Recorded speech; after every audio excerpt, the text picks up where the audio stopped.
Let's talk seam allowances and seam guides for the Husqvarna Viking Onyx 25. So we're going through all the videos, creating tutorials on all the stitches and all the feet that came with this beautiful machine. So if you want to look at the videos from the beginning, there's a playlist in the description below where you can start from the beginning and master this machine from page 1.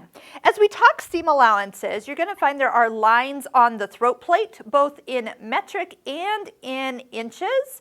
There's also a seam guide that comes with this machine. I'm going to show you where and how to attach it to the back of the foot. Now, you also had a 1/4 inch foot that came with this machine. So you can use this to get other seam allowances, including an 1/8 of an inch, depending on which side of this little toe you follow.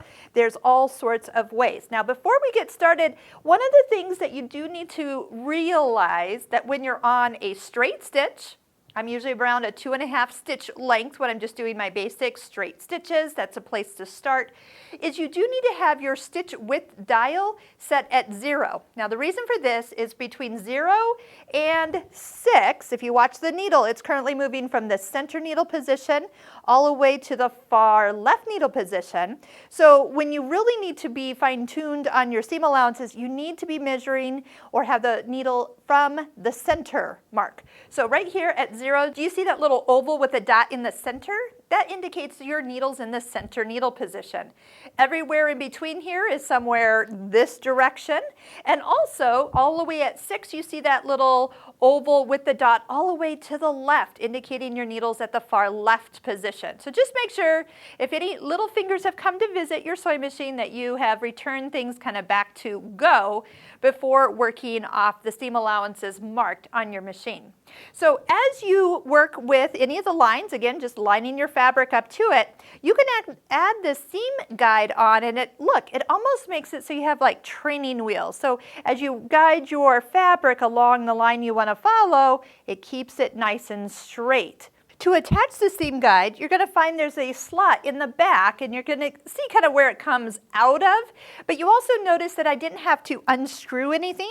It is also meant to be kind of tight. So as you slide it in, you then set it to the line you want to follow, and then your fabric can just easily follow right along that seam guide. You have kind of a visual location to keep watching to get exactly, say, 1 inch or 5/8 or whatever you want it to be. Now, once again, that 1/4 inch foot that comes with this machine is great. I do want to indicate, though, just a FYI, you do see this long red line. That red line and the edge of the outside of this little toe is 1/4 inch from the needle position in the center. So you do want to follow that. I know sometimes my students are following the outside edge here, and well, that's much bigger. So just make sure you're kind of lining your fabric up, and then it goes underneath the foot where that red line is, and you've got it. 1/8 of an inch seam allowance, again, follow the inside of the toe, and that's a perfect 1/8 of an inch seam allowance. So awesome ways to have perfect lined up options when you're trying to follow a certain seam allowance based on the pattern and the directions that the designer has given you for which seam allowance to use.